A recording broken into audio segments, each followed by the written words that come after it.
Well, tonight we've got breaking news that, we like to cover breaking news, especially when it goes down right before we go on the air. It just dropped soon, not long before we went on the air. So. Yep, right before we went on the air. Fresh. For those that don't even know what this is, there'll be some people that are like, who in the world is Durham? Well, Durham dropped his report today. Let me just read this, and then you'll probably remember. It's been so long, people were wondering if this was ever going to happen. But the Durham report reveals, listen to this, y'all. I mean, surprise, surprise.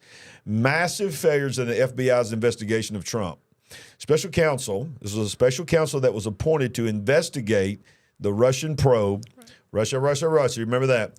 Special counsel finds probe was seriously deficient and agency was blinded by confirmation bias. This is, of course, John Durham, who was in the federal court, special counsel appointed. The FBI, listen to this. This is your government. This is why people are so leery to trust anything. Oh, your dollar's at work, right? Absolutely. The FBI didn't interview the people connected to the information that the agency used to open a full investigation of a sitting president of President Trump, actually during the campaign and throughout his entire administration. Started when he was a candidate in 2016. During the heat of the 2016 presidential election, according to the report released by Special Counsel John Durham, the Bureau, the FBI, rushed to open the initial investigation based on an unvetted intelligence from Australia, according to Durham, who has spent nearly 3 years investigating the origins of the FBI investigation of the Trump campaign.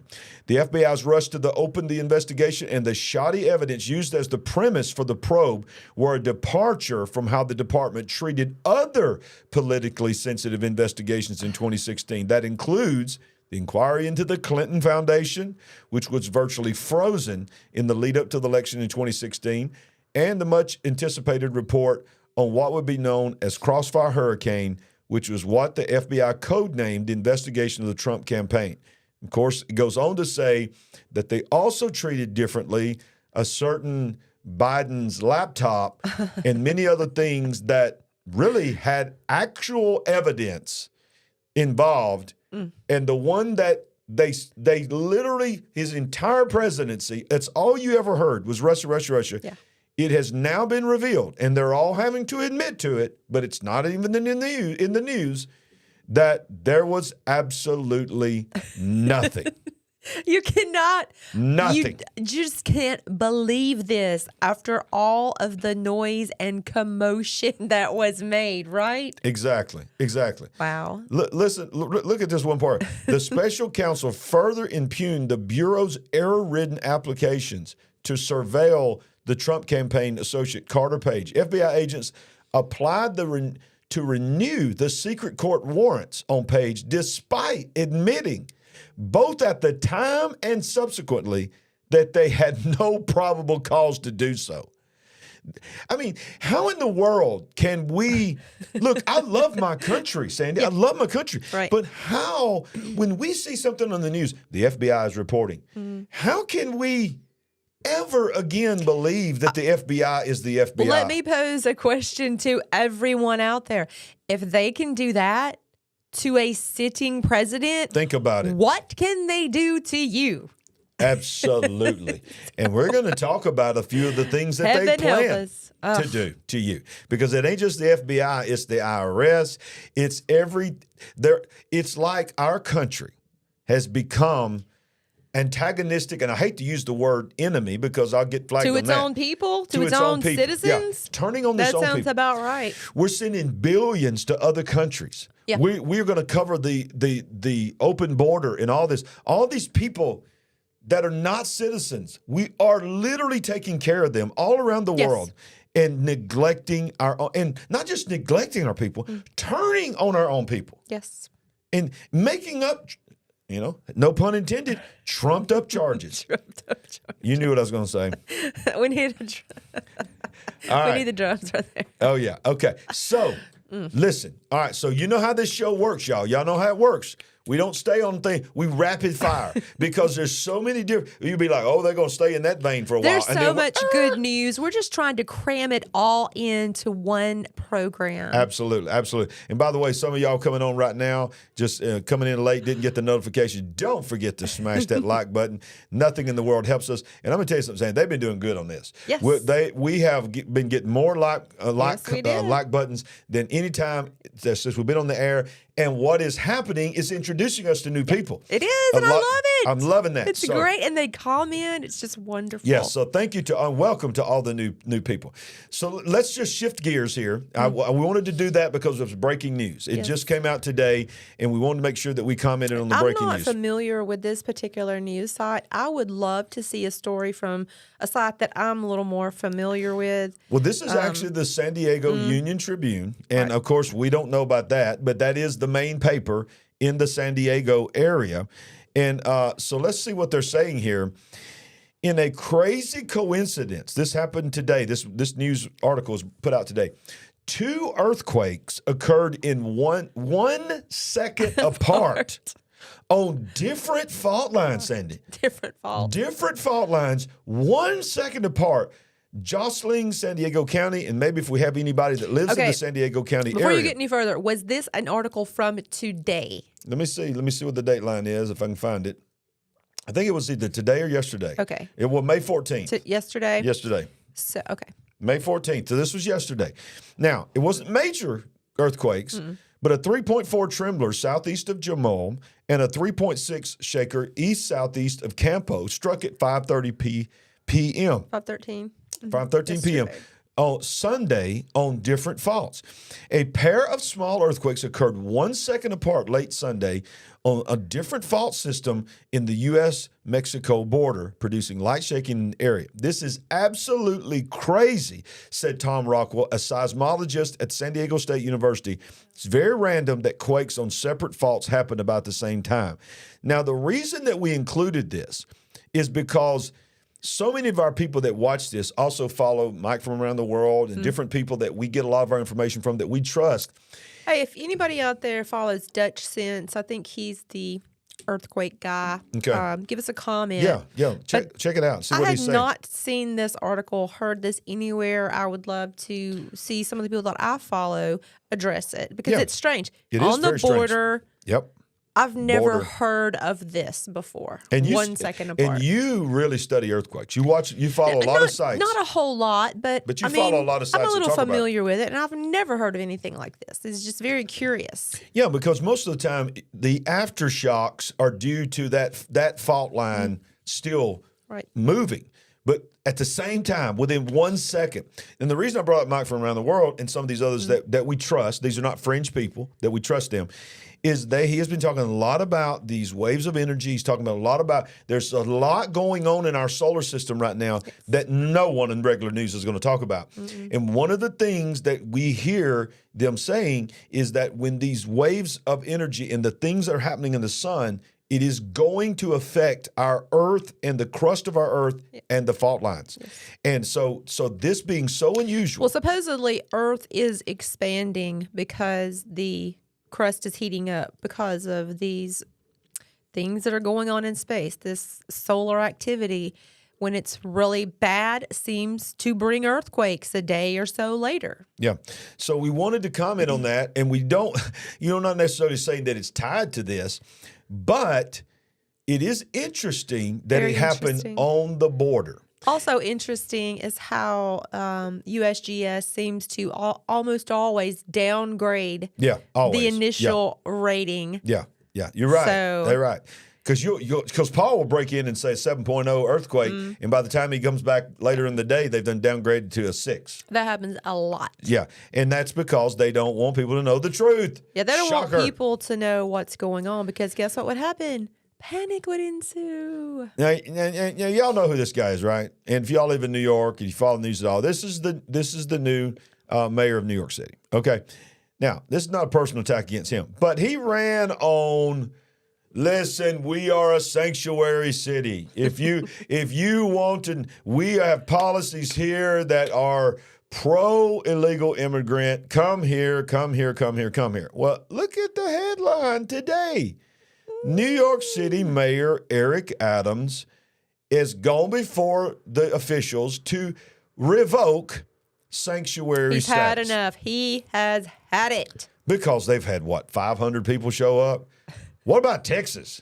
I mean, nobody thinks about Texas is being overrun. We'll come to that in a minute. But watch this. Wants to revoke sanctuary city status. Remember, sanctuary city was this big thing, all these big cities that had no immigrants coming across the border in their city, but because they wanted to get them ESG points and them positive social media credits, they just declared themselves to be sanctuary cities.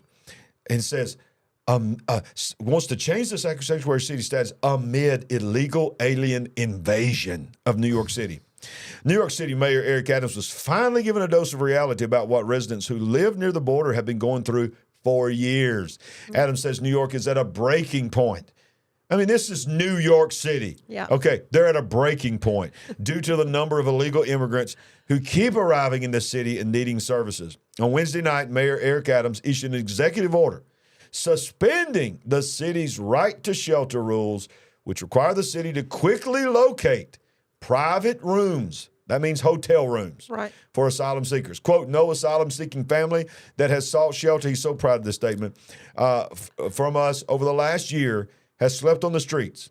Although the New York City residents have slept on the streets, but no illegal alien has slept on the streets. Thanks to our colossal efforts, but without more support from our federal and state partners, we are concerned that the worst may yet to come.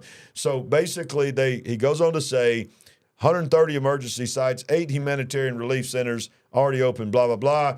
We can't guarantee them to stay at Trump Tower anymore. This is just. We laugh, but this is very serious, and it's sad when veterans, they are on the street. They are in mass. They are. But also, I'm hearing that people that had wedding parties and events, who had already booked into hotels, here it is. They're being canceled, so that we can house the immigrants that are coming in. People that had events, that had people coming in from out of town that needed a place for their friends and family to stay. Sorry, we had to cancel your booking. There it is. A New York hotel abruptly canceled 30 rooms booked for a wedding in order to make room for illegal aliens. And listen, I have compassion. Absolutely. But this is beyond the pale, okay? This is a step beyond. And I understand that resources are being strained. Of course they're being strained. Sure they are. When you're bringing in multiple millions of immigrants, they need to be taken care of. They have to have somewhere to stay, food to eat. They have to have medical attention, all of these things. Yeah. And you know what he goes on to say here? Look at this here. Because remember, he ran on being so proud that the city was a sanctuary city. And this is what he says here. The law of a sanctuary city was in place before I became mayor, and I'm following the law as a law enforcement person. You know, he's a former policeman. I did from not New York know City. that. Yeah, he's a former New York City policeman. You know we follow the law, Adam said. Look at this. But we are now in court today asking the judge to revisit the law to deal with this humanitarian crisis, because even when they dedicated to put this in place, that law, no one thought that they would be dealing with a humanitarian crisis on this proportion. I want to ask a question. Has anyone gave that kind of compassion to Arizona, New Mexico, and Texas? Texas, for sure. I mean, you keep having these things, incentives to come across the border, but no one is stepping up and saying, you know why? Because it's a red state, and it's a state that doesn't line up with Washington on things, and that governor is making them really mad because he's busting them in. A lot of people are leaving New York City. They are. Specifically, probably the entire state. But, there's a lot of probably housing that should be available, certainly if you can convert commercial office space into living. People have had it. They've had it. The residents have had it. They're tired of being taxed and regulated out of existence. And then now we're going to bring, a lot of immigrants that they're going to need everything. And it's just going to be chaotic, and they don't want to deal with it. Yeah. And you got to make sure that when they come across the border, Sandy, look at this article. Oh, yes. This was broke 20 hours How ago. could you expect a human, any human, to not have their own smartphone? So the moment they cross the border, listen, you're not going to hear this on your regular news. This is why you come to the Big Picture Live, because you're going to, these are facts. Everything we're saying is facts. These are not, I've never used the word hyperbole out in public, but I think I said it right. I wish you would. This is not hyperbole. Did I say that right? Did I use it in context? Do I good. even know what hyperbole means? I'm from Alabama, y'all. Oh God! But I sounded real good saying this is not hyperbole. You sounded so important when you said that. I did my radio voice when I said it to her. This is not hyperbole. Okay. Illegal immigrants given taxpayer-funded smartphones in Department of Homeland Security welcome packets. Of course. Okay. That alone, it's called the Department of Homeland Security. Insecurity. Insecurity. Yeah, it should be insecurity. Yeah, it should be the DHIS or DHI. But watch this. The purpose of the Department of Homeland Security is supposed to protect our borders and protect our citizens. But watch what they're doing with, by the way, your tax dollars. The Department of Homeland Security appears to be distributing smartphones as part of a welcome package. Not just you guys stay on that side and we'll make sure that you're taken care of, that you have water, you have substance, because we want to make sure that nothing bad happens to you. Here's some stuff where we can help you on that. No, come on over here, and when you come in, we're going to have a party and give you a welcome package. Being given to migrants entering the country after the expiration of the Title 42 policy. Remember last week we said they're sending troops down there, but they were trying to promote it that they were going to do that for security. No, they're down there to hand out packets. The Department of Homeland Security appears to be handing out welcome packages to the immigrants. Video footage captured by a reporter shows migrants opening plastic bags that contain, listen to this, smartphones and documents. This is even more shocking than the smartphone is this. And documents about their hearings regarding asylum or deportation with court dates already assigned nearly 5 years away. They're being told you must report for a hearing in 5 years. I'm assuming the documents specify a specific location. Yeah. In 5 years. In 5 years. And these folks are being sent by bus, plane, and train all over the country. And being But told, in 5 years, be sure to be back at this spot at this time. You come back to Texas, come back to this county. We'll see you in 5 years. It is just so unbelievable. What I've been hearing for a while is, well, those gaps that were left in the fence, they might have been left there conveniently as a pickup point for the buses. So look at here. Look at here. One thing I want to show you, and there again, we always have to say this every week because people are going to try to throw themselves on the bus. We're not without compassion. But all we hear, Sam, is women and children. All we hear is women and children. Yes. Look at this video. Certainly. Show me a woman. Do you see a female? Do you see a child anywhere? Look at the official standing in the back, so proud, hands on the hip. They just gave them their welcome packages. We've heard this over and over and over, young males. But compassion is making sure you're safe, that you have food and water, that you have medication. They probably are doing all of those things as well. Yeah. But, what does this kind of thing do? It just encourages more and more to come. Some of them are getting hurt along the way. They're having bad things happen to them along the way.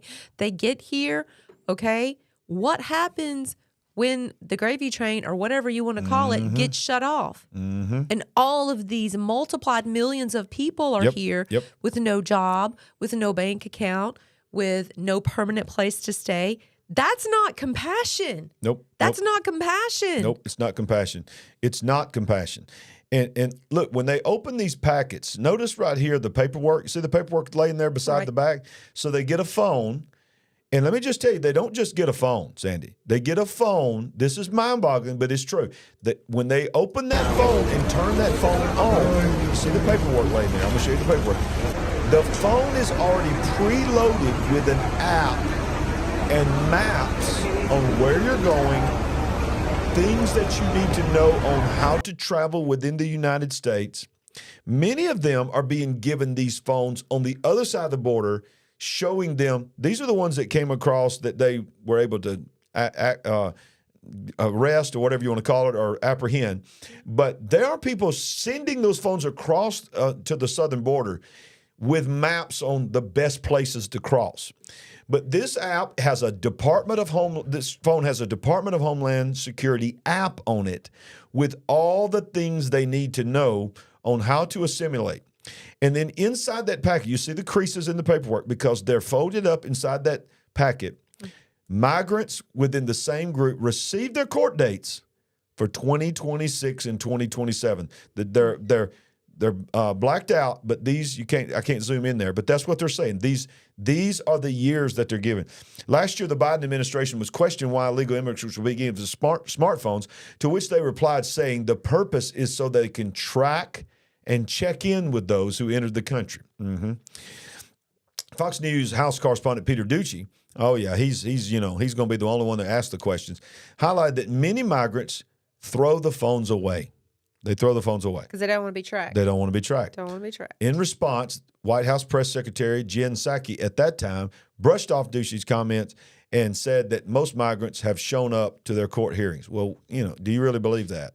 But look at this one right here. This is just unreal. This is so much trash that's being thrown away at the border. These dust storms that are common in Texas. Look what they're turned into now. We literally have a trash tornado here, folks. I mean, it's literally raining garbage now. This is nuts. A trash tornado is now landing and touching ground in El Paso at Gate 42. This is insane. This is at the air? At the Gate 42 of the crossing. Okay. At the crossing of the border. In El Paso, at Gate 42, somebody is out there filming a trash tornado. That is what is happening at our border, Sandy. It is mind-boggling. Well, I mean, it shouldn't be surprised that there would be a lot of garbage because these people are coming with water bottles and probably food and all kinds of trash, and it's just landing on the ground right there. So. Yep. Well, shifting gears once again. Yes. Our wonderful President Biden, who is, help me, Lord. Be nice. Be nice. We're going to say this is Biden, but we're going to probably assume that there are forces behind Biden that's actually running this.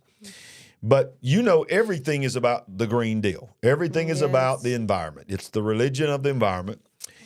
And this is how crazy this world is that we're living in. What are we being told? We want to turn 18-wheelers into electrical. We want to turn every car into a battery powered. We even want to turn airplanes into battery powered. We reported a couple of weeks ago about trains, full-on trains going to battery. Well, what do you have to have, Sandy, if it's a battery? You have to have the ability to charge those batteries. Of course. Well, if you're going to charge those batteries, you got to have electricity. So while we're being pushed everywhere you turn, and even in some states, carbon emitting, otherwise known as gas-powered cars are being made illegal, this came down this week.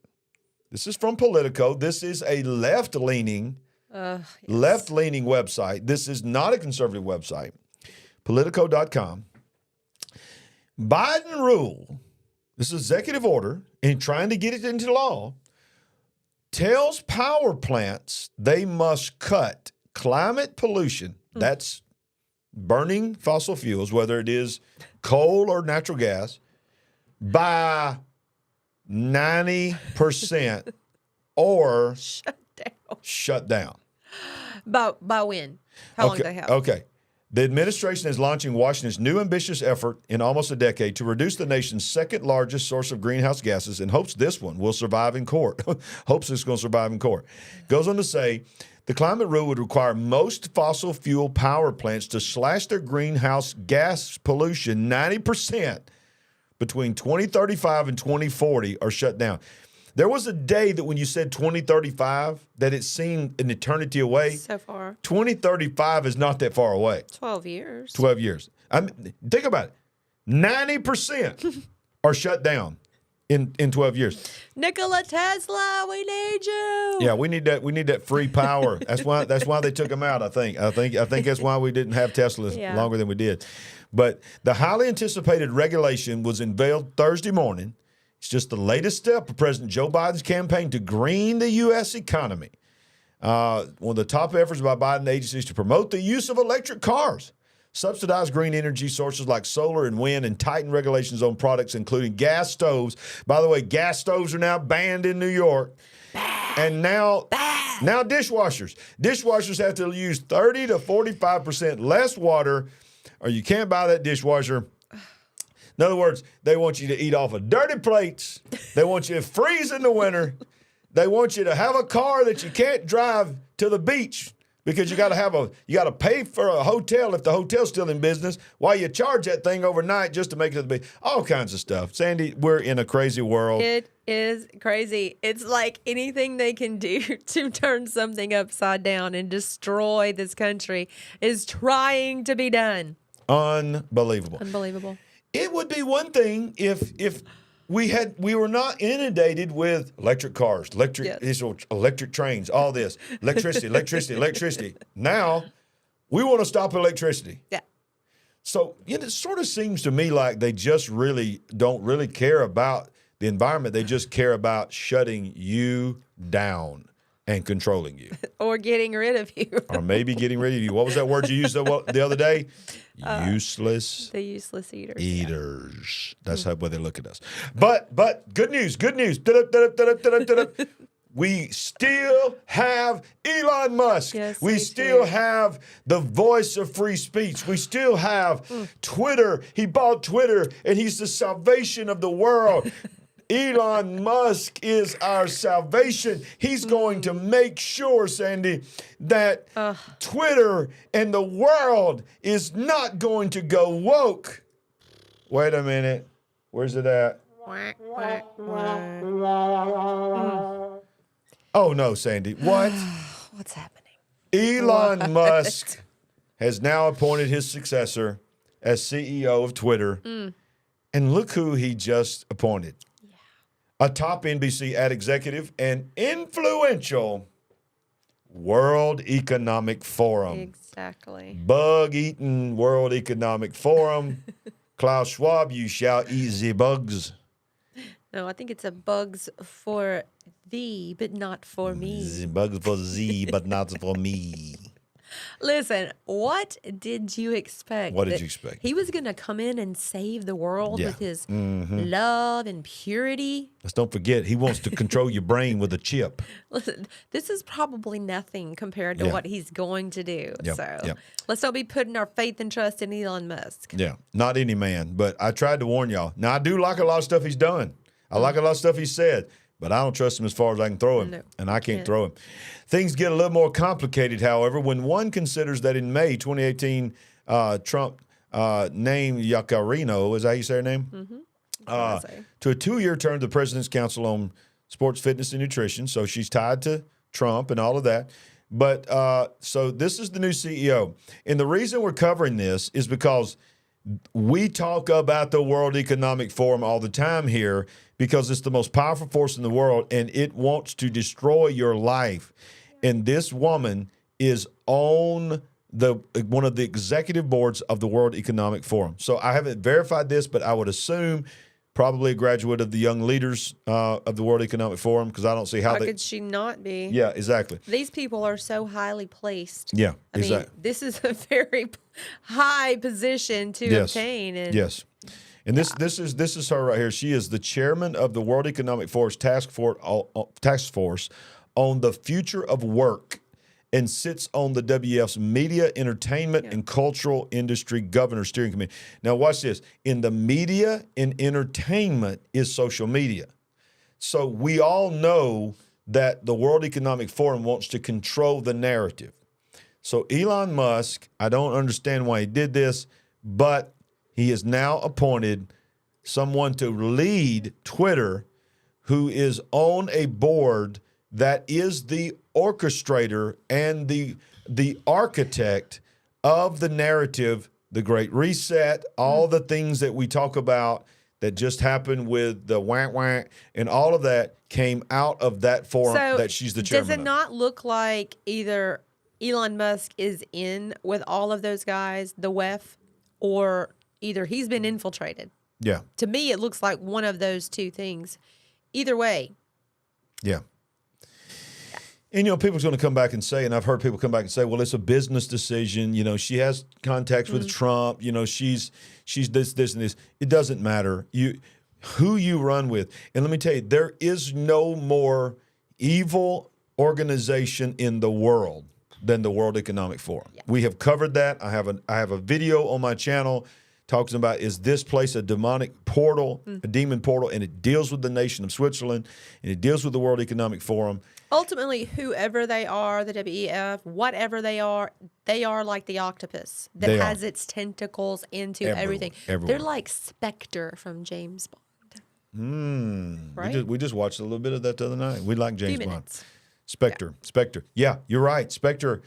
I mean, it was very similar. We only watched about 10 minutes of that channel surfing. Yeah, we did. But it really shook me because I'm like, this is us. This is now. Yeah. That movie was like 2015. The one scene we watched is that gigantic conference table. Yes. Where that one dude is sitting there, and I thought, my God, that's Klaus Schwab. It's either that or it's like the elitist families. There's supposedly a council of 300 and then 33 and then the 13 families. Yep. It was very dark like that. Yep. And listen, if you hadn't smashed that like button, do that now, because that helps us more than anything. We tell you that all the time. It introduces us to new people. We got new people coming on here every week. The more like buttons that we can get, we should be over 100 right now. I don't know what you guys are seeing. I'm seeing 89 right now. While I'm talking on this next, smash it. Let's take that thing. There they come. I see them coming in right now. Right. Let's take it over 100 right now. And if y'all listen, if you take it over 100 in the next 60 seconds, we'll try to go close to 2 hours tonight. Really? We'll just see how it rolls. But it's growing. Oh, look at there. They're trying to take us 2 hours, y'all. It's almost 100 right now. They're trying to make me eat my words. But now, look, for those that are new to our channel, we try to cover certain words with the famous wank wank. So if you hear wank wank, shirts are coming, by the way, about the wank wank. But that's our code name for... And if you're watching, okay, that's the wang wang. So we got to cover this, Sandy. How many things do you slap the label wang wang on? Well, okay, yeah. Wang wang covers the. It gets a little confusing when he starts saying wang wang about everything. LGBTQ wang wang, all this kind of stuff. So just know that wang wang covers everything that you really want to say, but you. I have to deal with this all the time. All the time. A lot of things are left to interpretation. Yeah. So. But when I talk to you, I talk plain. I don't use wah with you. All right, here we go, Sandy. No, but I have to interpret a lot of things you say. All right. Okay. So, this came down today. Let me scroll down here first and read this to you first, because you got to understand this. When the wah was being rolled out. Right. And the mandates, the wah mandates. This is 2020, 2021. Okay. Okay. So when the wah mandates were being rolled out, people were asking, where is the data to support that this is safe? Yeah. That where is the trials? It was the first wah that's ever came out. No, we don't need trials. We got that emergency authorization use. Right. I remember hearing this, and I couldn't believe what I was hearing. So they said, we're going to release our data. But I wanted to show you this right here first, because this was the original plan. The FDA said we'll release our data that we did in months. Months, that's what they were saying. They ran this through with this new technology to release it. Yeah. We'll let you see all our information in 24 years. This was on the regular news. It was on Fox News. They said, don't worry, we will roll out the paperwork in 24 years. Now, comment in the live chat or in the comment below if you're watching the replay and let me know if you knew that. Maybe it won't be at the forefront of your mind in 24 years. In 24 years, yeah. In 24 years, we're going to learn what caused them to release the wah-wah. But this week, whether to hold up or not, a Texas judge ordered the FDA to accelerate the release of the wah-wah trial data to just 2 years. Here's my question. Why does it take 2 years? Why can't you just release it now? But, they go on to say things like this. Listen to this. This is mind-boggling here. They say that it was they would have to release 180,000 pages per month to meet this judge's deal. Please. The FDA has argued that it might be impractical to release the estimated 4.8 million pages of more than 1,000 to 16,000 pages per month, which would have taken at least 23 and a half years to release their paperwork. Sandy, this is the world we are living in. Our children are growing up in. Our news organizations are covering, and nobody is telling us this ridiculousness. No, I haven't heard this anywhere. So It's insane, y'all. It's insane. This is not fringe. This is fact. They literally, you know why they say things like that? Because they've been saying things like that for years and got away with it. Got away with it. And it's like, the internet has come back to bite some of them. The saying now, what the kids say. This is what the kids say. Are you sure? Are you sure that's what they say? Yeah, that's a good question. Because a lot of times by the time I think I've got something cool to say and I say it in It's already church, been over for a long time. Oh, and then sometimes you say things and they don't mean what you think. Yeah. And you get in a lot of trouble. I get in a lot of trouble. Because I'll say it and I think it's so cool and I turn You're around. so proud of yourself. I'll turn around and look at some of the young folks in the church and I'll be like that and they'll be like. You look at your cultural advisor and she's like, No. And can I tell them the legendary one? Because it could get me in trouble.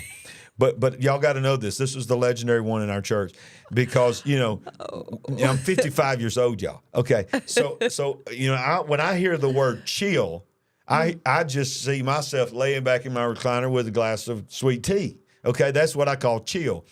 So I heard this term about Netflix and chill.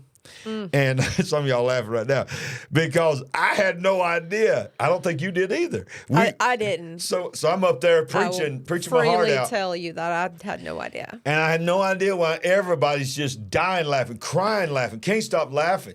And I was like, what did I say was so funny? And all I said was, I know what y'all want to do. Y'all want to hurry up and get me through with my sermon. So all y'all can just go home and Netflix and chill. And I really meant, Sandy, go home, watch Netflix, and just rest. And after church, man, I had a line of young people saying, Pastor, we need to talk to you. They're like, you need some help. That does not mean what you think it means. And they begin to break it down. So if I say something on here. So thankful for the wisdom of the young folks. But you're going to love this next story. You're going to love this next one. You're going to love this next one. Because the wah-wah. Please, nobody go to the bathroom, okay? Yeah. Stay where you are. Lord, touch all bladders right now. But Don't go for that snack. You can wait. I thought of something, though. You can go to the bathroom now and still watch the show. Okay, I need to move on. I need to move on. Yeah. Some of them are probably watching that right now. Okay, moving. Okay, moving. Focus. Moving on. Focus. Okay, so the wah-wah was going around for 3 years, and some of the Asian countries, I mean, they really were gripped by fear. That's true. And Japan was they've literally been wearing masks, Sandy, for over 3 years, nonstop. And for those that may have people that are in Japan and all that. I'm not saying everyone wears them, but anytime you see a picture of a lot of the Asian countries, they're being taught and trained never take that mask off year round. And, they were wearing masks even before the wham-wham. But look at this article here. This is what happens when you tell a whole world that you have to wear a mask. Now, I think I can say mask without wham-wham. Japanese are now enrolling in smiling courses to relearn how to smile since masks are no longer required. Wow. Japanese people have been wearing masks for more than 3 years now, and some say that they've almost forgotten how to smile. This is from The Telegraph, which is a world-renowned newspaper. Japanese people are signing up for smiling lessons as they get used to taking their mask off in public now that the government has downgraded the threat posed by the wham-wham. Local authorities and companies have been offering classes since last year in anticipation of the rules being relaxed and masks no longer being mandatory, but business is booming since risks associated with the wham-wham were reduced to the same level as the flu. I think you can still say flu. I don't know. I might get put in jail for that one. We're extremely busy now because people want to be seen smiling again. Japanese people have been wearing masks for more than 3 years now, and some say they've forgotten how to smile. So, Sandy, would you have ever dreamed that you would be in a world, and ladies and gentlemen, you comment in the live chat, let us know tonight, is it shocking that people, and look, we're not trying to make fun, but when somebody goes to the point to sign up for a class, to learn how to smile, Sandy, I'm getting serious now because this is sort of fun. I'm getting serious. I think there's two sides to this That's story. an emotional thing. I think there's two sides to this story. I think some people are probably genuine. Okay, I really want to acknowledge I'm coming out from under this thing and I want to re-engage. Yeah. And I want to be not casual, but intentional about smiling more. Okay, that's one side of it. And then on the other side, you've got this cottage industry popping up to have Zoom conferences or however they're doing it, whether they're going to class or whatever, to teach people to smile again. And I think it's emotional. I think that if you're going to a class to learn how to smile, you have now been the enemy. Let me tell you something. Let me tell you, every once in a while you're going to get a little preaching on here. The devil has successfully gripped your heart so much that you've now become so used to that mask, not having to look at people, not having to smile, not having to respond, interpret their response. You're in a box and you're gripped by fear because it's not about not knowing how to smile again because you naturally know how to smile. Your body knows how to smile. You should. I don't know how you couldn't know how to smile. I think it's more of, can I smile? What do I have to smile for? You have become so used to. Now look, we're in Alabama. We're in the belt, the buckle of the Bible Belt. We're in a very conservative area. People were pushing back on the wham-wham early, but we still go places where we in our little small country town where people's walking down the street by themselves in a mask. I mean, it's like driving down the road in the car alone with a mask. And you don't want to be mean, but you're like, that is an emotional and, dare I say, mental thing. They didn't get the memo. And I think look, I know what you're saying, but I think they did get the memo. I know. But they can't do it. They're making a choice. They can't do it. I guess that became a comfort thing or a safe place for them. And, in the car by yourself. Yeah. That's extreme. That's extreme. And so we say this as we close and move on. This is just a little side story here just to illustrate what this wham-wham has done to people in the world. It has permanently affected a lot of people's mental state to where they are going to classes to learn how to smile again. It takes more muscles to frown than it does to smile. It does. And it's just mind-boggling. Well, hopefully if they're going to the effort of attending a class or a Zoom or whatever it is, that they can come out from under this oppression. I mean, like you said, you should know how to smile. That should be a natural thing. But it's more than that, like you also said. It's a mental thing. And so much of our face, think about it. You can listen to a podcast and you don't get the context as watching a YouTube. Right. If I say something like, I love you. Okay. You hear I love you. But if I say, I love you. I mean, now it sounded the same, but you just saw me going, hey, girl, I love you. Because my eyes, my mouth, everything said I love you. And so much is identified about us by our face. And that takes us to our next thing, because it's being used for good. It can also be used for bad. And one of the things that is being rolled out, you notice the date line, May 15th. Yes. That's today. Is that right? May 15th. So this is today. It is revealed, and this has already been in place for a while, but they've admitted it, that the TSA has now officially acknowledged that they are rolling out facial recognition technology at several major airports. Now, we have sensed this. We have gone through airports, and we have seen the cameras. Right. Even in Birmingham, you can see when you walk up to give your driver's license, your passport at the security check, you can see the camera looking straight at you. And some of the places when I've gone on mission trips, you have to put your passport down, then stand there and get the picture. But this is different. This is not just at the check-in. This is being put throughout the airports, through every part of the airport. The Transportation Security Administration is testing the use of facial recognition technology at airports across the nation, a move that the federal agency claims will help employees, this is why, more easily identify travelers. Passengers may soon find themselves in a security screening line where they are asked to place their identification into a slot and look into a camera, after which a small screen will take the picture and flash the words "photo complete," permitting the traveler to continue through the security process without handling their identification to an employee.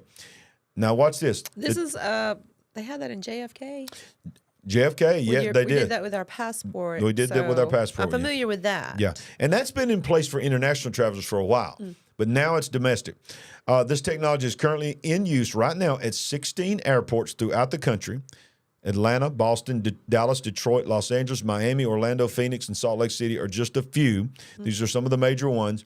Passengers are allowed to opt out of the pilot program conducted by the TSA, which is a branch of the Department of Homeland Security. Here we are again, but the branch of the Homeland Security, which didn't exist, by the way, until 9/11. Just that's another side note. But I mean, I love how it says passengers are allowed to opt out of the pilot program.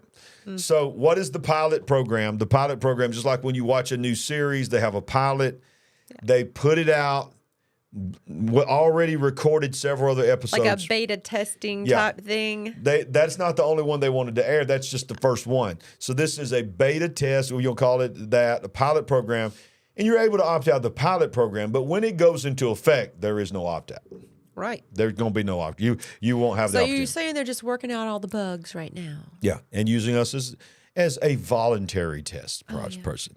But not guinea pigs. No, we would never say guinea pigs. Nothing like that at all. And I love how every one of these articles always has someone here. Oh, and there's our good old Bernie Sanders. Thank God for Bernie Sanders. Thank God. Yeah. Where has he been? Where has he been? I haven't heard from him in so long. He might be in one of his 5 houses that he owns, even though he considers himself to be a socialist. He really does own 5 houses. It's maybe 3, but it's 3 to 5 houses. The test of technology comes despite a February letter from 5 members of the Senate, including Senator Bernie Sanders and Senator Jeff Merkley, one independent, really a Democrat, and one Democrat, who expressed concern over reports that the system could be implemented across the United States as soon as this year, if deemed successful. The lawmakers contended that the facial recognition technology, quote, represents a risk to civil liberties and privacy rights. You think? You think?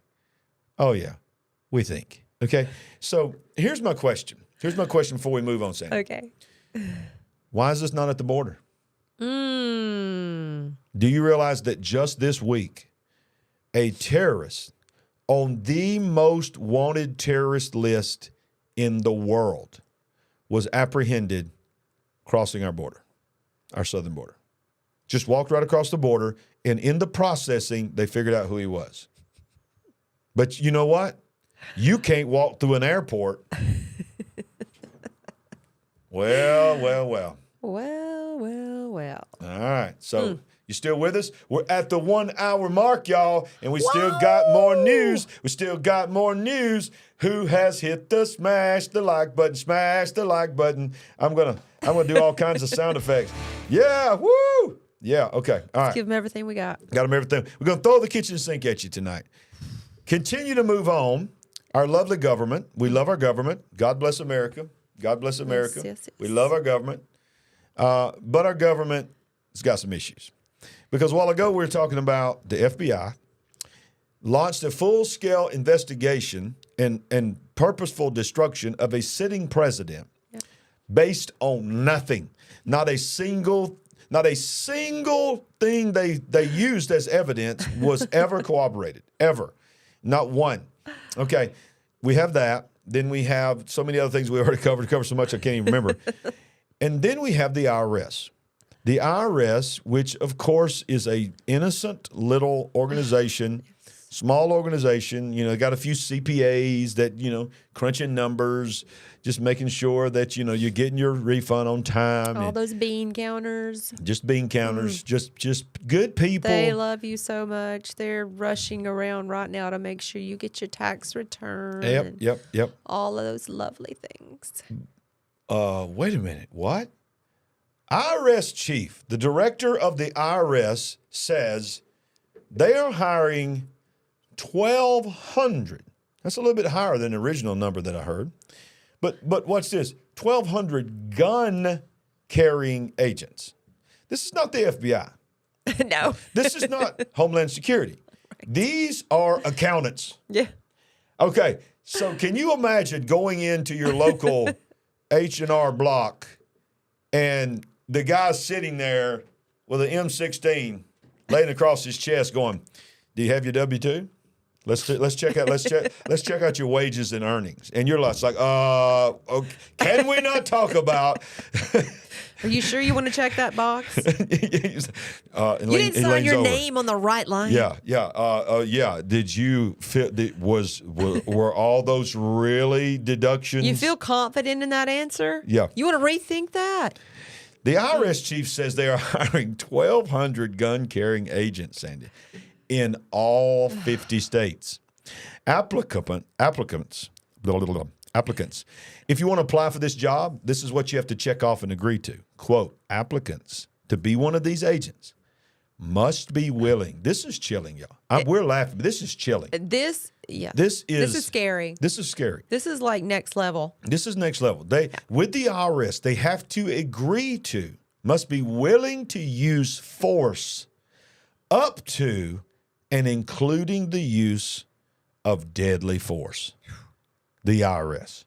The United States Internal Revenue Service under President Biden are locking and loading, recently revealing that they will be hiring 1,200 gun-toting IRS agents in all 50 states under President Biden's Inflation Reduction Act. Inflation Reduction Act. Okay, think of the name, Inflation Reduction Act. I must ask you. Well, it is a reduction act if they're willing to use deadly force, that's for sure. Does it feel like inflation's reducing? No. No. Roughly $80 billion of the $1.7 trillion was allocated to increases with the IRS, adding 87,000 new agents to collect taxes and enforce audits. And that's been enforced. That's been enforced. The 87,000, that happened a while back. The 87,000 injection of new agents would not happen overnight, but over the course of years. But it's implemented. They're rolling it out. But on top of that, they've now added the latest enlistment of 1,200 in the first of many waves to come. The IRS Commissioner, Danny Werfel, confirmed that on April 27th, cited by the Americans for Tax Reform, Werfel said that these agents are armed. When questioned by Representative Adrian Smith of Nebraska if he could confirm the IRS Criminal Investigation Unit planned to add an approximate net gain of 1,200 special agents, considering attrition. Smith, it is my understanding from a communication that I received from your agency last fall that the criminal investigation plans to hire 360 special agents per year over the next 5 years for an approximate net gain of 1,200 special agents considering attrition. Is that accurate? Werfel, that sounds about right. Again, Criminal Investigation Division deals with fraud and significant cases of tax evasion. Correct. And these special agents are armed. Is that correct? They are armed in less than 3% of the IRS force.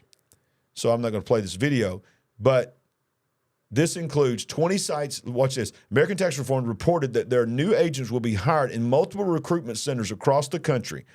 20 sites in Texas, 18 in California, 13 in Florida, New York, 9 in Georgia, Pennsylvania, and Illinois, 8 in Ohio. You see, I'm not going to read all these. These are all there. We have 4 in Alabama, and all the way down, North Dakota, Alaska, Delaware, Hawaii, Idaho, Maine, Montana, Nebraska, Rhode Island, Vermont, and Wyoming. You only got 1. But you know what? You got 1. So that means in all 50 states, Sandy, look at this. Yeah. As a special agent, you will combine your accounting skills. I got to read this. The IRS is running this advertisement on their website to obtain more of these armed agents. And in the advertisement, as the special agent, you will combine your accounting skills with law enforcement skills to investigate financial crimes. You are sworn in as an enforcement officer and trained to follow the money. No matter what the source, all income earned, blah, blah, blah. Just slide that Glock right into your briefcase and come on to work, right? Furthermore, the IRS says to the applicants, you must be willing and able to participate in arrests, execution of search warrants, and other dangerous assignments. Must be prepared to protect yourselves and others from physical attacks at any time without warning and use firearms in life-threatening situations, and must be willing to use force up to and including the use of deadly force. Why is this necessary? We already have law enforcement. We have the FBI. I mean, this just seems so extreme. Unbelievable. Unbelievable. And we move on. So now we shift gears into the crazy world, and I know you One hate. One of our favorite topics. We hate covering this, but you need to know it because many of you don't know this is happening. Now, down here in Alabama, we have words for everything. The sign may say Walmart, but to us, it is Wally World.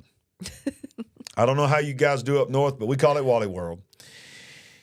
And to you, down here in the South, we call it Target. Well, when we want to class it up, we call it Target. Target. When you want to feel bougie, when you want to feel like, because Target just, this is where it's promoted. Just a slight step up in class from Wally World. You're going to pay just a little bit more, but the environment is going to be a little bit different. You're just going to feel a little different than Wally World. Be one of those special people. Target. Target. Well, Target is one of the most liberal organizations in the world. Walmart used to be conservative, but they're right there with them now because of, what was his name? Sam Walton. When Sam Walton went on to be with the Lord, I hope he's with the Lord. Yeah. Many years ago. Many years ago, his kids just messed it up. But Target, because you know what's coming up? The month of June. Oh, boy. Pride Month. Pride Month. Where everybody's logo is going to get changed. Everywhere you look, you're going to see LGBTQ. Oh, and by the way, breaking news. It's no longer LGBTQ plus something. It's now 2S. Have y'all heard that one? If you've heard that one, let me know in the comment section. Please. It's now called 2S LGBTQ plus exclamation point something. Because the 2S means two spirits. Two spirits. So people identify as two spirits. We call that in the church world possession. Right. Demons. Okay. But you know what I will say this. I digress. People are I know some people's checking out tonight. They're like, what is wrong with them tonight? They're just not their normal stuff. We're just having too much fun tonight. But you know what? No, I'm not having enough fun. We're not having fun. We're not having fun. I want more fun. Because, it sounds critical because it is critical, but I'm not trying to be mean, but I'm trying to point out something.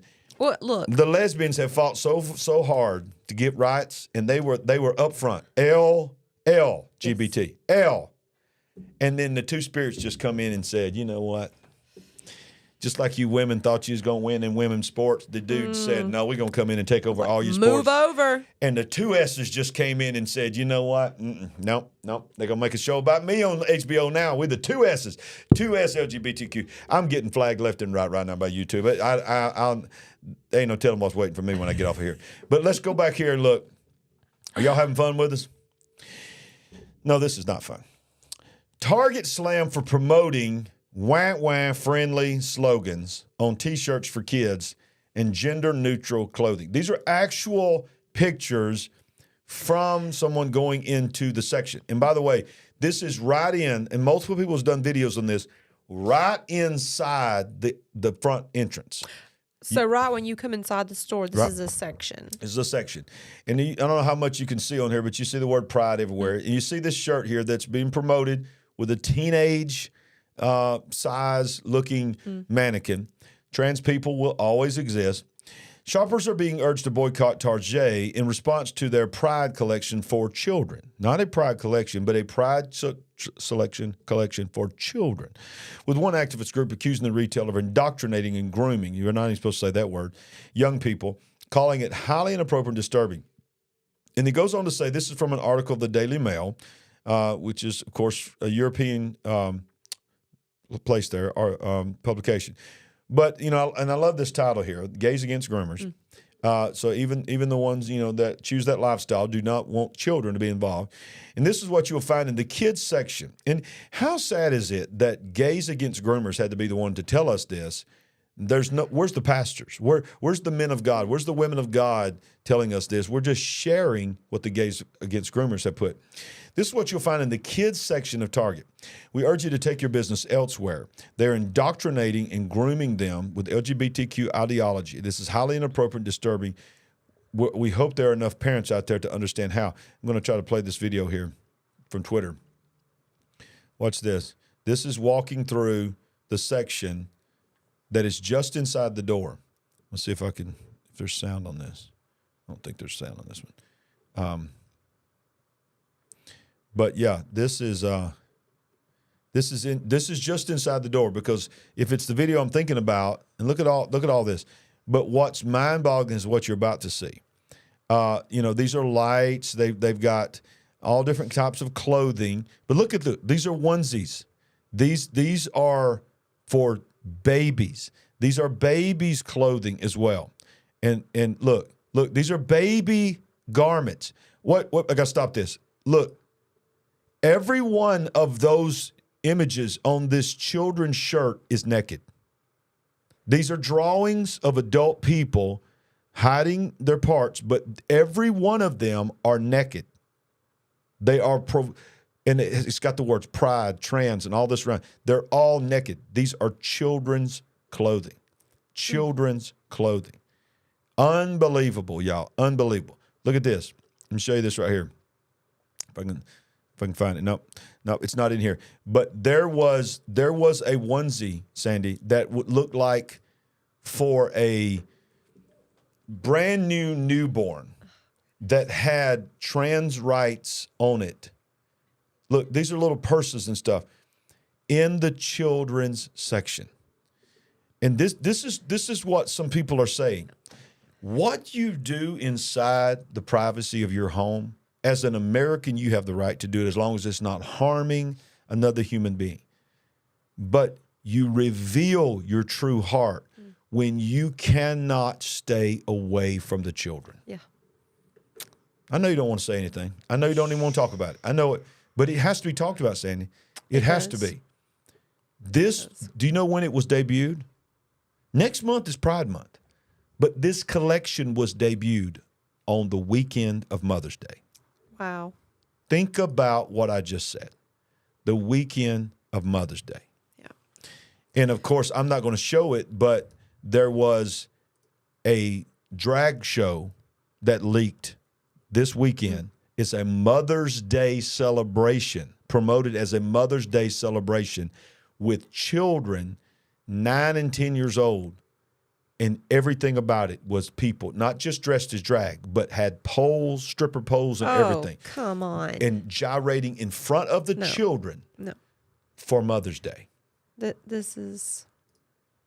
Yeah, I know. Highly inappropriate. And like you said, the word I believe he used was indoctrinating, Yeah. influence, indoctrination. They know what they're doing. They're starting out young, very young, and they're going to pour this into children, expose children to this in the hopes that they can pull them over to their side. Yeah, yeah, and I hate covering these things too, and I want to move on. But we got to inform parents, Sandy. Yes. Because parents do not know, because we've turned the TV into a babysitter. Yeah. We have the cute little shows. They're on some of these apps. And this particular one we're talking about is Paramount Plus. Not all of you have it, but Paramount Plus is there. And on that channel are what's the show that our grandbaby loves? Paw Patrol. Paw Patrol's on there, and some of these really cool.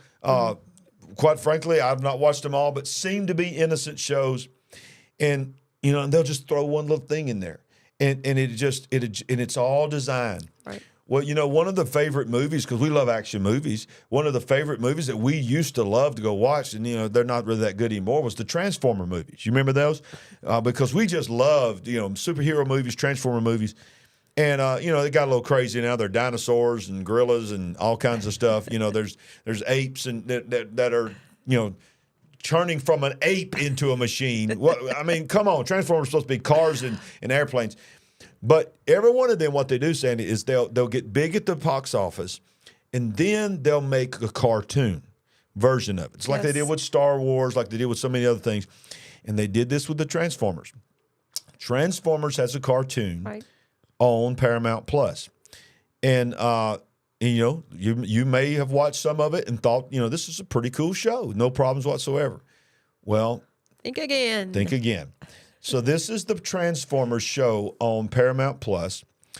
And this is a scene that has been leaked out, and I know that they had to know this was going to leak out, but they didn't know it was going to blow up like this. But a cartoon about alien robots, Transformers, intended for children. This is not a cartoon for adults, because they make adult cartoons, but this is for children. Intended for children, is being ridiculed and how you say that? Excoriated. Hey, boom! Excoriated online for introducing a non-binary. There's a word you hear every day, right? Yeah, exactly. But excoriated. Thank you. Excoriated. Online for introducing a non-binary robot. And this is so important. So important. It's so important to have a non-binary robot character. Because, correct me if I'm wrong, the whole argument about binary is, what the Lord gave you and what he didn't. What you identify, whether he gave you this, you don't identify it, but ultimately, Step lightly. Ultimately, does it not come down to a dispute about whether you agree with what the Lord gave you or didn't? But a robot is not reproducing. A robot is not designed to have babies, okay? You can't even have the argument, well, bless God, two robot guys, they can't have babies. No, if they're robots, why do they need to be non-binary? Oh, man, my mind is running rampant right now. Exactly. So much I want to say. I want to say something. Yeah. Okay, so they introduced, Sandy, a non-binary robot character into the beloved franchise. As we said, beloved franchise. Remember, I watched the Transformers, and my brother, especially when he was younger, loved them on the cartoon Transformers. Before they ever became the big movies, they were big. They were after-school things to watch. It was awesome. We had the Transformer dolls in our house and all that. Not dolls, characters. They were not dolls. We were men. But I sounded like Optimus Prime when I said that. Among those posting videos from Transformers, Earthspark is the name of the show. The clip shows Nightshade. A robot character tells a human character what its pronouns are, that its pronouns are they and them. This is a robot that is confused. So the robot self-identified as they or them, and the human responds with more pronoun preferences. Let us watch this media gold. My pronouns are they, them. Thanks. I'm Sam. I'm she, they, but you already know that.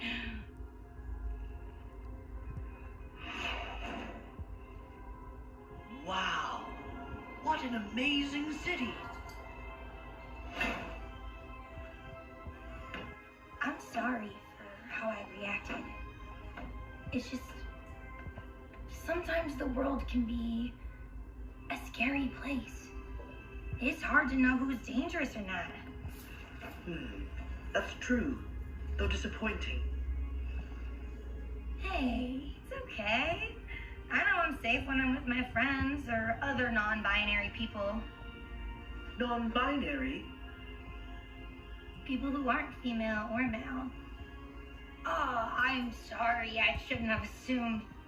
I always knew my pronouns felt right, but what a wonderful word for a wonderful experience.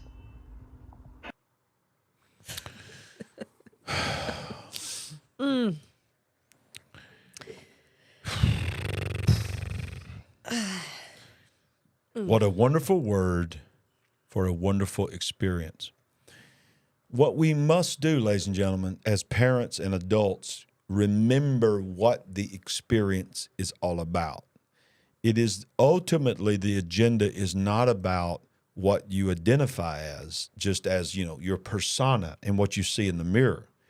It is always ultimately, dare I say, who you are sexually attracted to. That is what, when you carry out that identity, that is what you are meaning.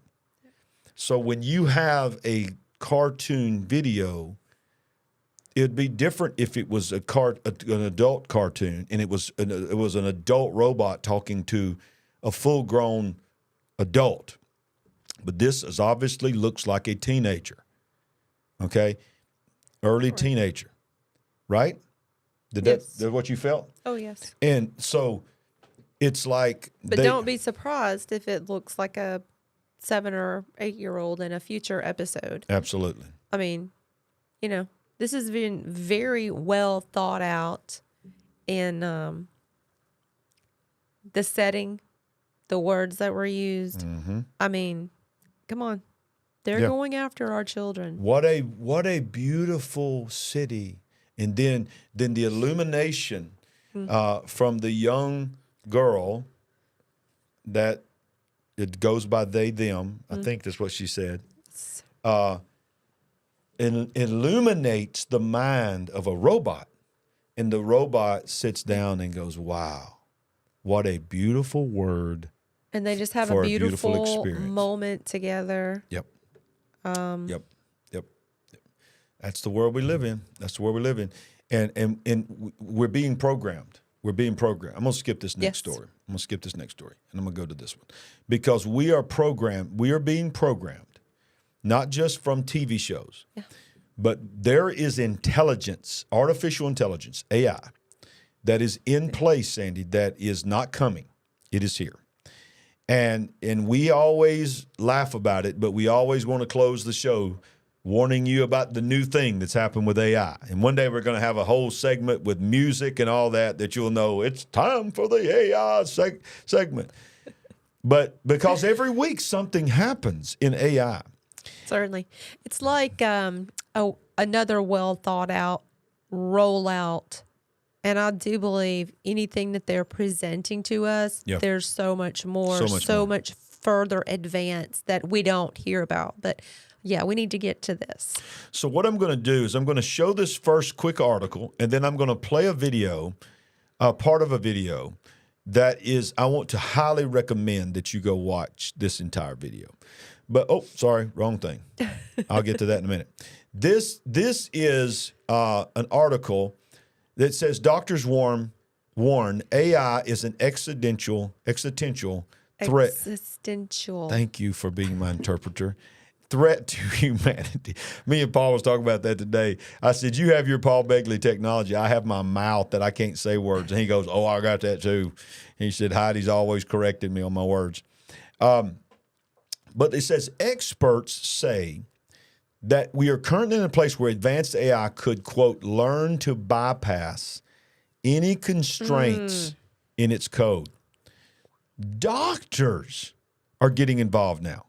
And public health experts from around the world have issued a fresh call for the development of artificial intelligence to be halted, warning that the technology, this is not scientists and engineers, these are doctors and public health experts, that the technology poses an existential threat to humanity. Existential. I'm sorry, I'm going to say it my way. Existential, It's a threat to humanity. It's a big old threat.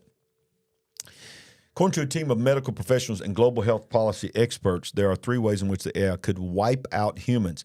And they begin to detail these ways.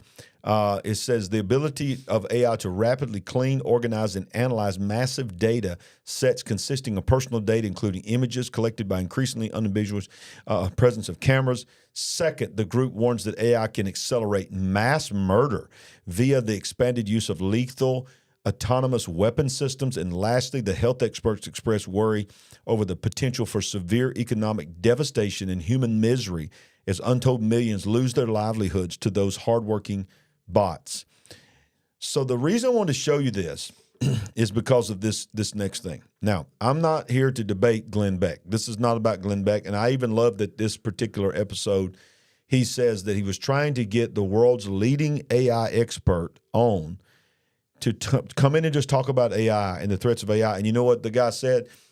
I don't like you, so I'm not coming on your show. He goes, I don't want you to come talk about politics. I want you to help people. You're going around the world warning people against it. Come on my show. Millions of people watch my show.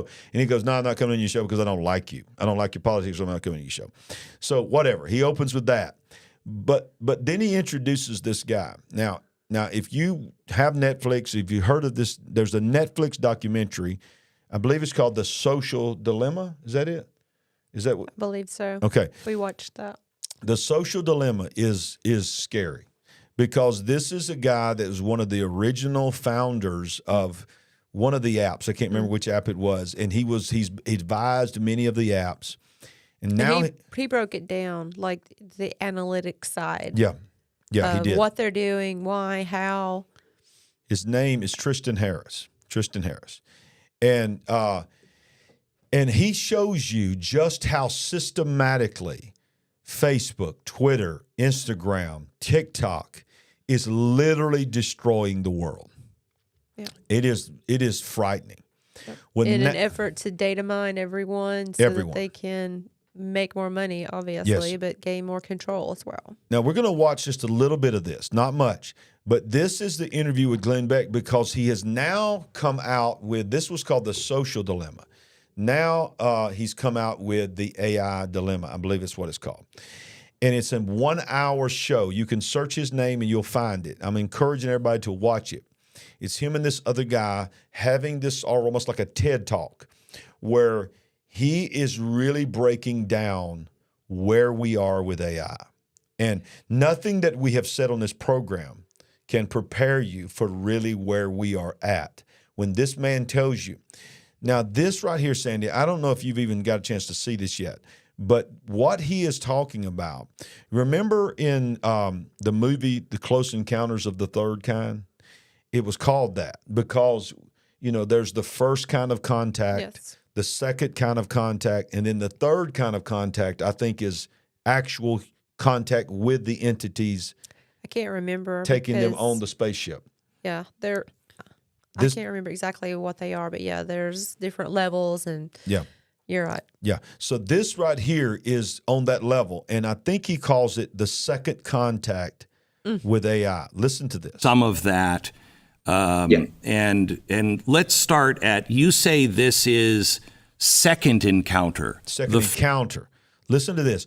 He tells you that the origins, this is crazy, y'all, of the first encounter of AI with human beings was the development of social media.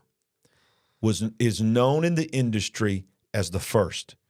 Listen to this. First encounter with AI, and this is so critical, was social media, and that the goal of that was to, they say, to connect us all, but it really was to get you to engage and get you addicted, not going off it. Okay?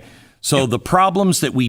I have to stop it every once in a while for copyright things, but I want you to hear, he's setting this up. Now, just want to say, nailed it. Got you addicted. Got you addicted. And now you can't imagine your life without it. AI could not do what it's doing now and what it's about to do without social media. We didn't foresee of the first encounter are what? Yeah, so we in this presentation that you're referencing online, which we call the AI dilemma, based on dilemma. I called it conspiracy, I think, but it's called the AI dilemma. The Netflix documentary, The Social Dilemma, which is ironically, like you said, I mean, The Social Dilemma was first contact with AI, and AI dilemma is second contact. What do I mean by first contact? A lot of people might think, well, why would social media be first contact with AI? When you open up TikTok, or you open up Twitter, or you open up Facebook, or you open up Instagram, all four of those products, when you swipe your finger up, it has to figure out what's that next video, that next piece of content, that next tweet, that next TikTok video it's going to show you. And when it has to figure out which thing to show you, it activates a supercomputer sitting on a server in Beijing with, TikTok or whatever, or sitting on a server in Mountain View with the case of YouTube, or sitting on a server in Menlo Park in the case of Facebook. And that supercomputer is designed to optimize for one thing, which is what is the next thing that I can show you that will keep you here. So that produces addiction, that produces shortening attention spans, because short, bursty content is going to outperform, these kind of long form, hour-long talk that we gave on YouTube. And so that was first contact with AI. So social media is a very simple technology. So you understand, just with this app that you're watching right now, as soon as this show goes off, you stay to the end, and we tell you goodbye, coming up in just not long from now, automatically next videos are suggested. Yes. Those are, what he's saying to you, are the results of first, what do you call it, contact or first, I can't remember. But basically the term first contact, I don't think it's the word contact, but that was the AI that prepared us. We're already in that. They're already knowing us. Yep. They're already now listen to this part. The whole learning. It's learning. This right here is where it gets wild, and this is why you have to go back and watch. This is just an interview by Glenn Beck of him talking about how this talk that he did wrecked Glenn Beck. Technology. And it's but people don't understand too is that it is individualized, that there is a second self that is running constantly to predict you to do what it wants you to do. You don't understand what was just said. He is saying what he learned from Tristan, and this is what Tristan told him. There is really a you in the Matrix. This is what I've been telling you for 2 years. Yes. Oh my goodness. I cannot believe I'm hearing you say this. He is admitting that AI through Facebook, through your marketplace choices, when you're searching to buy something, through even when you check out at Walmart. So what you're saying is there is a digital you or an avatar you somewhere out there in, in the computer somewhere, and they are everything you ever do. They know who you are, so they know they're going to predict your next move, what you're going to do next, what you're going to want next. When the real you is holding your phone and using your phone, the Matrix you, the AI created you, is in there and out there. And they are constantly anticipating through the digital you what they can predict and make sure the real you stays engaged. So it's like this. They can go out ahead of you and run multiple scenarios. Yes. And with probably an 85 or greater percent predictability. Yes. Know what you're going to want to do next. Yes. Absolutely. Exactly. It builds a little profile of you. In the social dilemma, we kind of visualize that for people. So it's like, it wakes up this kind of avatar voodoo doll like for you. Now this is a metaphor, so I want people to not have a conspiracy talking about here. But all the clicks you ever make on the internet, all the likes you ever make, every video you ever watch, that's almost like sucking in all of the little, pants and hair clippings and nail filings to add to this voodoo doll, which makes it look and act a little bit more and more like you. The point of that more accurate model of you is that the more accurate that profile of you gets, the better YouTube is or Facebook is or TikTok is at predicting which video will personalized work for you. Whichever thing makes you angry, whichever thing makes you scared, whichever thing makes you tribal in group, certain that my tribe is right and the other tribe is wrong. That thing running on society for 10 to 12 years has produced this kind of unraveling of culture and democracies, right? Because you have short attention spans, addiction. So you ask, what's the effects of first contact with AI? First contact. Presentation, we list, shortening attention spans, addiction, mental health crisis of young people, sexualization of young girls, because girls learn literally that when I take pictures at this angle versus this angle at 13, 14 years old, I get more Instagram likes. That produced, the degradation of culture. In the case of TikTok, it unraveled shared reality. We need shared reality for democracies to work. And that just simple AI pointed at our brains, optimizing for one narrow thing of engagement, was operating at scale, was enough to kind of eat, democratic societies for breakfast. Okay. My God, I could watch the rest of this. I know you didn't come here just to watch somebody else's show, but I wanted you to see this because I want you to watch this interview, and then I want you to go watch this guy's talk. And this is what we're going to do tonight. I mean, we're going to read the live chat, and then we're going to watch this. We're going to watch his interview. We're going to watch his talk, and because we need to be educated by this. This is a guy that's on the inside saying he knows what he's talking about, and what he's saying is it's not. The scary thing is not just that they can predict what video that you want to watch. He is saying they have created such a profile. AI owns you so much right now that they can topple countries and democracies like that, because they can turn people's political views. They can make them hate another race. They can make them hate a political candidate. They can, dare I say, ignite Manchurian candidates. Boy, I'm getting flagged left and right. This AI. You're walking it up to the line tonight. I'm determined I'm going to get kicked off here one night. But I want to play one more segment, Sandy, and then we're gonna talk about this, and we have one more thing to show you. Well, we're already mind blown. Is there more? Oh yeah, because this dude right here is, I don't know where he stands politically. He's probably liberal. I don't assume this, but I'm gonna think that based on what I've seen, he's probably not a believer. All this. But he still has information that we need. Listen to this. Now it's not that our society doesn't work completely, but without a shared reality, we can't coordinate. We can't have meaningful conversations. We can't talk to our fellow countrymen and women and say, how do we want this to go, right? And so that was the first contact with AI. Second contact is something that is even. Because I want to show you this, and who knows, we might get to the 2 hours tonight, Sandy. But listen to this. Listen to this. Everything you just heard is first contact. Right. That was a lot, too. That was a lot. That was a lot. He's not even told you where we're at now. When he gets to this part that I'm about to tell you, he says that, I think he says GPT. Remember the Chat GPT? Right. Chat GPT ChatGPT-2 had the mind processing of a 9-year-old. He's about to tell you that. But when it went to 3, it went straight to an adult. Listen to this. Worse, because its goal is what? Well, so this is where it gets a little bit more abstract. So one thing that your listeners should know, Glenn, we've been using AI for many, many decades. People use it when they Siri and Google Maps. And so a lot of people are saying, well, hold on a second. We've been talking about AI forever, and it never kind of gets better, and Siri still mispronounces my name, and Google Maps still is the street that I'm on. And so why are we suddenly freaking out about AI now? And the founders of the field are saying we need to pause or slow down AI with Elon Musk and whatever. Why are we suddenly freaking out now? And the thing that listeners need to know is that basically there was a big jump, a leap in the field. In 2017, I won't bore people with the technical details, but there was a new kind of kind of under the hood engine of AI called transformers that was invented.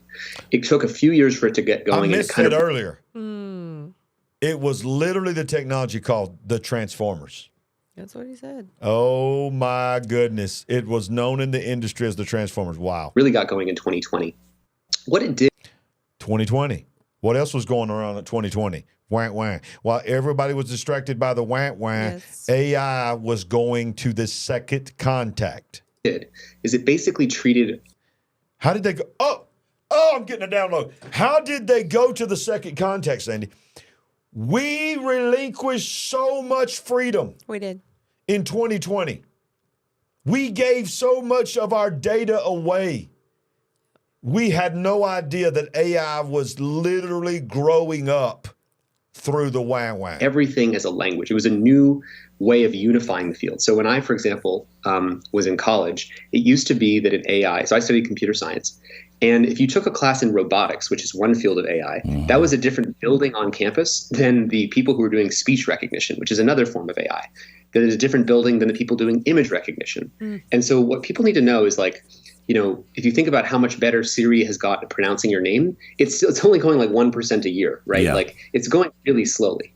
Suddenly with transformers that in 2017, we have this new engine underneath the hood that treats all of it as language. Images are a language. Text is a language. Media is a language. And it starts to just parse the whole world's languages. Robotics is a language. Movement articulation is a language. This right here and is it starts to do pattern recognition across. This was, if you'll stay with me just for a few more minutes, this is the last segment I want to show you because you have to understand what this Transformers model that happened in 2020 really became. And remember, this is what he's admitting that we are now. This is not where it's going. If we went this far, what you're about to hear, then you'll understand why we always talk about AI on this show because you have to be informed. These languages, and it suddenly unifies all those fields.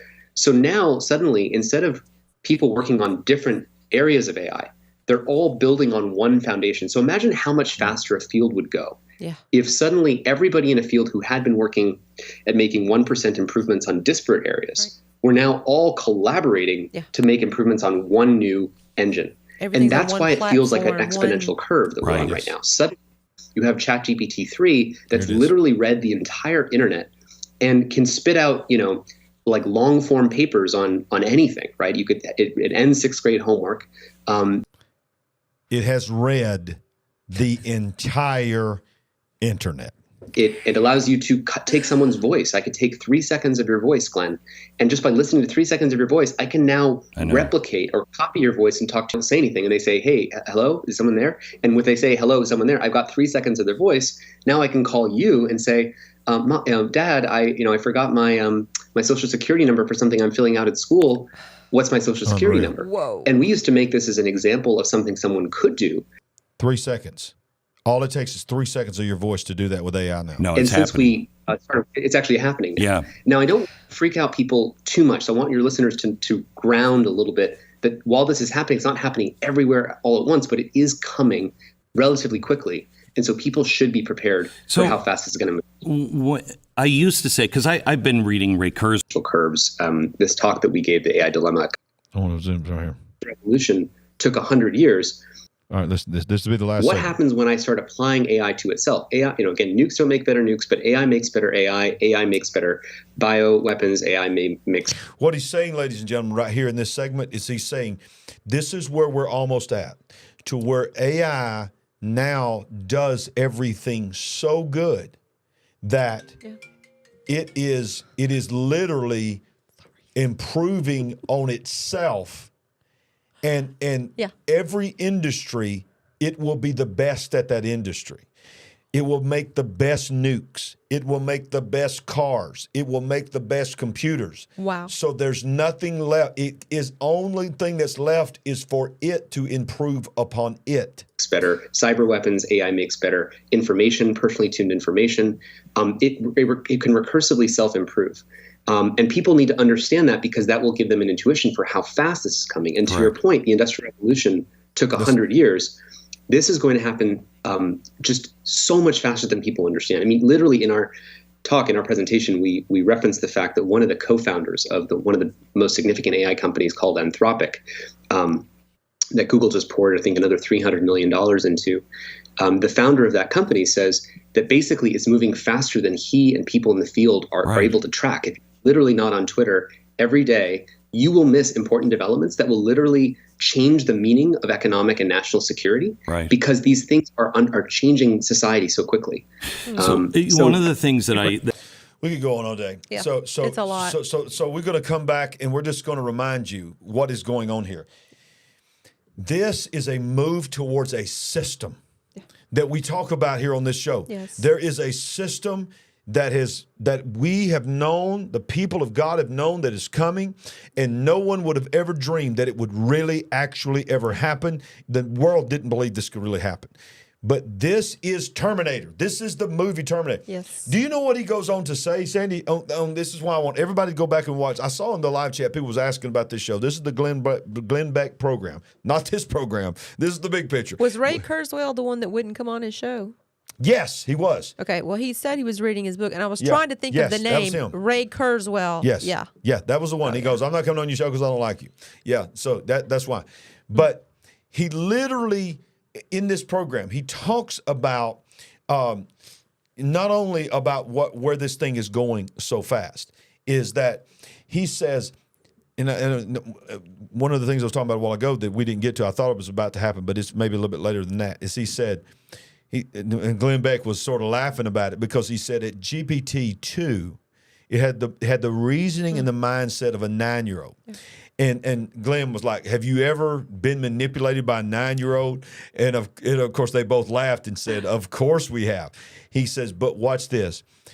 It went from a toddler version processing to a 9-year-old, from a 9-year-old to the smartest adult that's ever existed. It just gets faster and faster. That was 3. We're on 4 now. Yeah. We're on 4 now. And so where this world is going, ladies and gentlemen, is Terminator movie is here. This is what I lost my train of thought that I was going to say. He says on this interview, he says, Glenn, you might be surprised to know that China's AI companies, or whatever you want to call it, their organization, their entity that they are developing, they literally named it. Are you ready for this? Oh, boy. Skynet. Oh, my goodness. I was about to say Skynet when you were talking about Terminator. China's AI program is called Skynet. And for those that don't watch movies, you're like, what does that matter? The Terminator, the world was destroyed by machines rising up from an AI called Skynet. Exactly. You will be able to hide nothing. You will be able to get away with nothing. Not that people are out there running around trying to, hide things and, have crimes and get away with things, but that's over. Yeah. When this is fully engaged, that'll be over. Yep. Well, the last real quick thing, and then we'll wrap it up tonight. Just a little funny thing here, but it's not funny because it's all a part of it. Because what this means is somebody's job, they've lost somebody's job. Right. Wendy's has now decided to replace human order takers at drive-thrus in certain areas of the country with Google-powered AI chatbots. It will be very conversational. That's good to know. You won't know you're talking to anybody but an employee. The company's CEO said, artificial intelligence has once again replaced physical staff, and this time it comes at the popular fast food chain Wendy's. The franchise is reportedly testing an AI chatbot powered by Google's natural language software in a bid to phase out real workers with AI and further automate their shops. And of course, look, the company's AI chatbot is called Wendy's Fresh AI. I can't wait for that to come to a couple of small towns in Alabama. Yeah. Yeah. That'll be so interesting. Oh yeah, but what they said is you won't even know you're talking to not a human being until you get up there. No, until they get to a couple of small towns in Alabama, and they will and AI can't understand what you're saying. Are they going to be able to do a Southern slang AI? Are they going to be like, y'all, what y'all want to eat today? That's exactly what I'm talking about. Y'all want a sweet tea with that, sweetie, come here, darling, that'll be $5.47, sweetie. I mean, you go somewhere in the country and you let people call you sweetie, you'll be like, what? Down here, they'll be like, darling, sweetie, honey, sweetie of mine. Yeah. I'm like, I'm taken. Back off. Yeah, the blonde. I got a blonde waiting on me home. Ladies and gentlemen, tonight has been an unusual and a strange show. Yeah. I'm wore out. I'm flat wore out. I am tired. If y'all had fun tonight, we lost them somewhere during Glenn Beck. But at one time, I think we had the highest crowd we've ever had. We got one person that said they didn't like it. Look, we got one down vote. I want to know who you are. I'm coming for you. Give us another chance. I'm going to win you back, you down voter. But we got 146 likes. Can we take it to 175? Ooh, come on. Can we hit 175? Smash. All right. Y'all loved my auctioneer last year. I'm gonna do it again. We got 146. Can I have 150? Who's gonna be 150? Who can I find 150? 150. Who shall it be? Okay. All right. This is getting old. Sandy, you got anything that you want to share with our wonderful live stream, live chat family? Let's bring them in here. Somebody said, I like Sue. She said, I love that like button. She don't just like the like button. She loves the like button. She loves it. Aspen says, it's been funny. I love Glenn Beck. He's digging deep for years. Funny. Robert, are you trying to kill us? Robert's channel says, another hour. He wants another hour, saying we are 8 minutes away from the 2 hour mark for the first time ever. Oh, my goodness. And Robert is asking for another hour. Robert, what are you doing? What are you doing? What are you thinking? My goodness. Well, I just want to say, I want to thank everyone for staying with us. A lot of that stuff was really heavy and really intense. Heavy. And sometimes I'm just thinking, oh, my goodness, please help me get through this story. Because, it's a very serious situation in our world right now. Yeah, it's very serious. We got to hold on to our relationship with God. We got to hold on to God. We got to hold on to each other. Wow. I'm reading some of these comments, baby. This is hilarious. I mean, people are like, no more Wendy's. Forget where's the beef. Where's the humans? Where's the humans? You guys are awesome. Very good. That was great, Wayne. And then somebody, I always miss, is that Adlibi? I always want to say alibi, but that's Adlibi. They say, my phone don't understand Hickanese. Y'all are awesome. Y'all are awesome. Sugar. Y'all know what I'm talking about, darling, sugar. And what's CJ talking about? Get me an Uber car. What does that mean? Oh, and by the way, Dreamwalking Angels Crafts. I love that name. Mm-hmm. I'm talking about Glenn Beck's show, but you search for the AI Dilemma. Just search for the AI Dilemma on YouTube, and you'll see it. It was a fairly recent episode. It was literally last week. You just put it out last week. Yeah. It's over a 1 hour talk, and that'd be the answer to that. Strange. But you guys made it funny. Thanks, Kanglon. Kanglon. Oh, yeah, I love reading it. Look at Miriam. Miriam is in the middle of the night, in the middle of the early morning. She's still watching over there in England. She said, thank you so much, hon. Oh, yeah. Y'all know how to talk like that over in the UK, Miriam? Y'all talk like that, hon? Yeah. Blue eyes, always encouraging. Look, Dreamwalking Angel said it ended too soon. Oh, thank you for joining us. It's so great to see you, Dreamwalking Angel. Very good to see you. Willow, what a blessing. Yes. Willow, are you still in Australia? Did we get that right? Do you live in Australia? I think you do. So look at that. They're saying, let's go. We're trying to wind down. What are y'all doing to us? What are y'all doing? This is amazing. This is amazing. I could go all night. Now, we say this every week, and we'll say it again. When we get off the air, we will read every one of these live chats because it is. Now, there may come a time, and we hope it does come a time. Let's see what we got now. We're working on 1,000 comments tonight. That's a lot of comments. We're at 935 comments right now, 151 likes. So let's keep them comments going. We will read every one of them. That's several hundred more than last week, wasn't it? Isn't it? Yeah. Look up. Awesome. All right, Dreamwalker says, I'll get back up there to the church very soon. I'm down in Hueytown. Oh man, what a blessing. What a blessing. Yeah. All right. Well, that's awesome. So, yeah, if you're ever in Birmingham, come see us, Solid Rock Church, Birmingham, Alabama.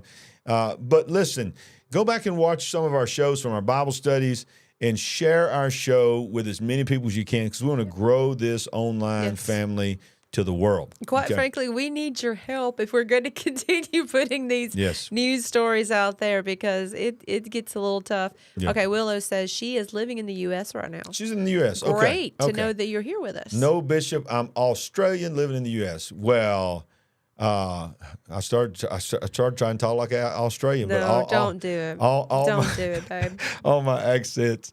I wanted to say... well, maybe you could come join us on the barbie. I'll cook you a steak on the barbie. Was that pretty? Was that? It's horrible. Oh, on the barbie. Willow, please help him. Oh my. We've been here too long. Oh, we've been here too long. We're drunk with joy. We love you guys. Thank y'all for joining us. And we want to remind you, like we always do, every time we go off. Oh, whoa, one more thing. Oh, we forgot to tell you that we see greatness in you. We see greatness in you. This is our brand new book that is coming out in about 2 weeks. It'll be available for mass purchase, maybe a little bit after that. The pre-order page should be available within the next 2 weeks. But Sandy and I will be in Orlando, Florida in about a week to week and a half at the National Religious Broadcasters Convention. My publisher that's publishing the books called Leadership Books. We will be in the booth signing books, signing copies, pre-release copies that will only be available there. It will be nationally available within the next couple of weeks after that. We'll be telling you more details about it, but we're excited. This is our story. This is for those that want to really, I don't know why you'd want to know our story, but it is an interesting story about how we got to where we're at. You can see, I hope you can see, it's not fake. We absolutely adore each other, love each other, and we are partners in life in everything we do. But this book, The Words I See Greatness in You, we'll have a show about it and we'll really talk about it. But those 5 words were her words to me back when we were engaged, just kids. And she found some really bad things out about me, and I was exposed to her, and I begged Sandy, just fresh out of high school, just a teenage girl, to leave me. And she said, I'm not going to leave you, and you can finish it. And I said to you, why in the world would you stay with a fraud and a fake like me? Because you deserve so much more than me. Please keep the ring, go and leave and find you someone else. What did you say to me? I said, I'm not going anywhere because I see greatness in you. Sure did. And she said, I'm not going to leave you till you see it in yourself. And she said, when I look into your eyes, I see greatness in you. So it set me on a journey, and here we are. I mean, who would have thought that little piece of grass out in front of the Warrior City Hall courthouse, one day we would be speaking to the world, and one day our story would be going all over the world. It's truly amazing. It truly is amazing. You can't imagine what your life will be. Yeah. So far out into the future, but you got to trust God. And when you read the book, you'll find out that I came from a very difficult situation. I was very abused physically and emotionally by my father. And our journey together has just been a tremendous amount of heartache, tremendous amount of miracles. But we're excited to have a publisher that believes in our story. And that's a brand new cover that was, you're seeing it for the first time now. Our partners have already seen that. If you are partners with us, you've clicked that join button. One of the things we like to do is just sort of let our partners see some things before we go public with it. And we have shown that to our partners. And if you would like to become a partner with us, all you have to do is click that join button down. It's $5 a month. Thank you to all the super chats and all the super thanks tonight. Yes. All of those are blessings. We're very appreciative. There's other ways down in the description. People always ask about that. But, we're rambling along tonight. We don't usually do this on our show, and we probably won't do this next week like this. but just sort of felt like tonight we needed to spend a little extra time with our family. Yes. Just to let you guys know. And look, it's 2 hours. We made it 2 hours. It's a 2-hour show, including the countdown. We just Including went over 2 hours. Oh, my goodness. Right now. So you guys Wow, did it. It's you your did it. fault. Your fault. You did it. You did it. All right. We love you. We love you guys. All right. We won't always promise a 2-hour show, but we'll get pretty close. But we're going to make sure that you get information that you're not getting anywhere else. And we're always going to remind you that no matter what time of the night it is, no matter what we're talking about, no matter how silly and giddy we act. By the way, we are not drunk. We are just having a good time. We don't do that. We are not woke, but we are Certainly awake. Share the show. Hit the like button. See ya Wednesday night for Bible study. God bless. Love ya.